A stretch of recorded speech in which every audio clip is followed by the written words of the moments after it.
All right, so this is the challenge 2 of our day 5. So far we have talked about functions, arrays, and objects. So this problem says you have a list of users with their roles. So we have a list of users and it's a list of objects. So each object will have name and then their roles. Their roles are in arrays.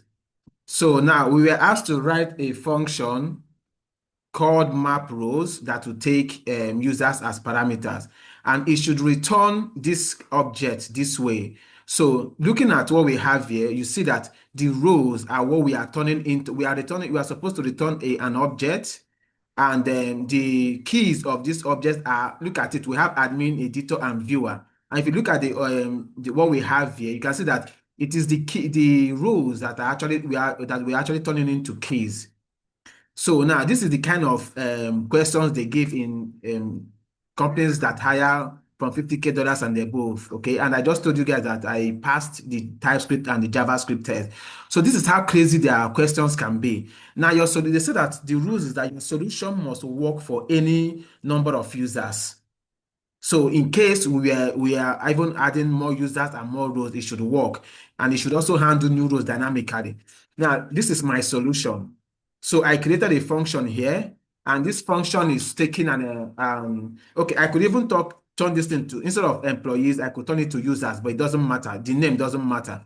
Now, first thing first, I am creating an object, because if you take a look at what we are returning our solution should return an object. So I am creating an object here.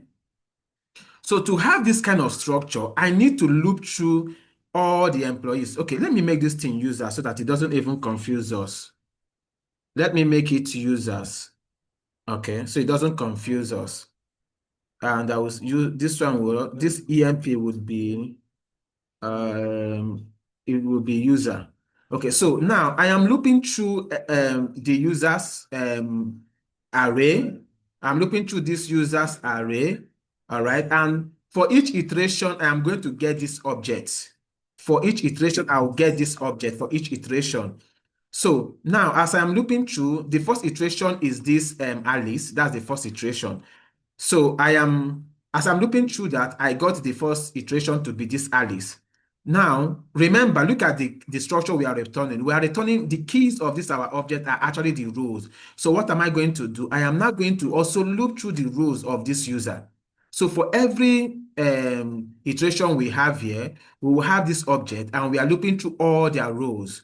So the first time I'm going to loop through user.rows. So I'm looping through admin and editor.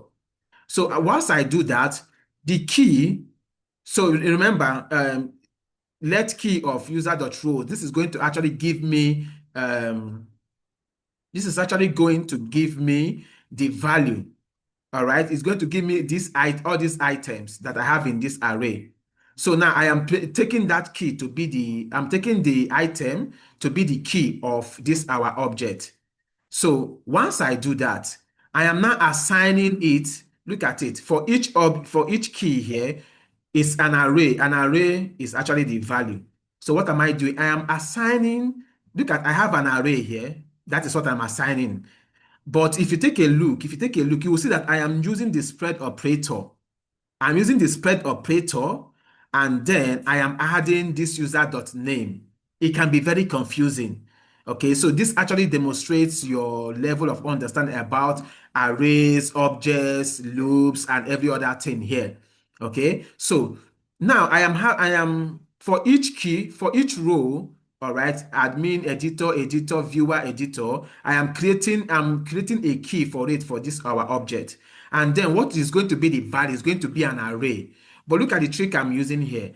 I am saying, okay, if this array, if this key already has already has value, we are going to use it. If not, we are going to have an empty array. And you can see that this parenthesis is actually an expression. It's going to evaluate whatever I have in this, whatever I have inside the parenthesis. So first thing first is to check for the value, because when I say map object of this key, is going to give us the value.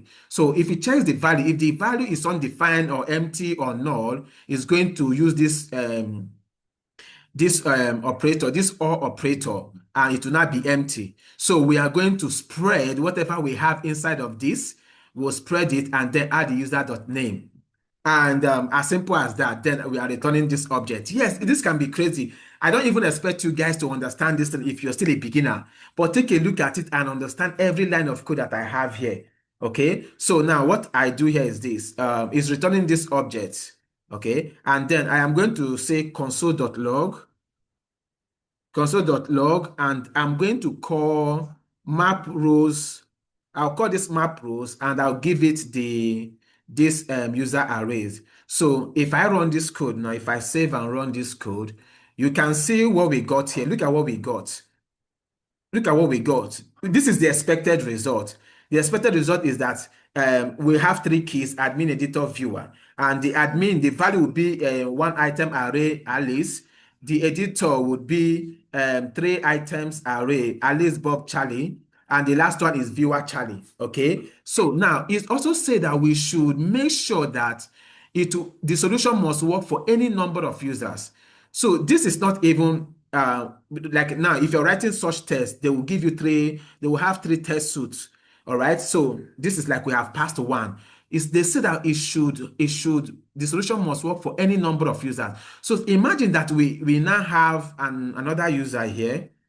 If we have another user here, and oh, what did I do? What did I do? Oh, what did I do? Okay. If I have another user, and this user now is John.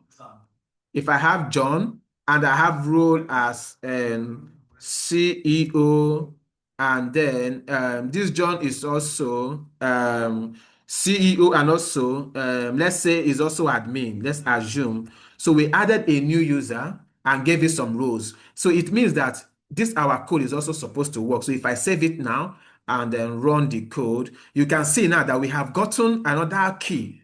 We have gotten an extra key, CEO, and then John belongs to admin and CEO. All right, so we have passed the first constraint here. It says that it must handle new rows dynamically. So in case we add new rows, so let's assume now that we add another row, and this role is like manager. Let's add a new row manager. All right, so it should also account for it. So let's add a new row manager and also give Bob and this manager role. So we are giving manager role to Alice and Bob. So if I save it now and run again, you can see that we now have another key. Oh my God. You can see now that we have another key, manager, and then Alice and Bob belongs here. So you can see that we have passed the first constraint, the second constraint, and said avoid hard coding role names. We are not hard coding role names. So we are just taking the rows and we are making keys out of them. So you can see, take a look at it. Let me spread it. You can copy the code, run it, make sure that it's running. If your code is running, I want you to drop in the comment section that you got it. And if you enjoyed this video, like it, subscribe to the channel, and then follow me on LinkedIn too, because I will be dropping this kind of challenges every day. Thank you very much, and I'll see you when I see you again.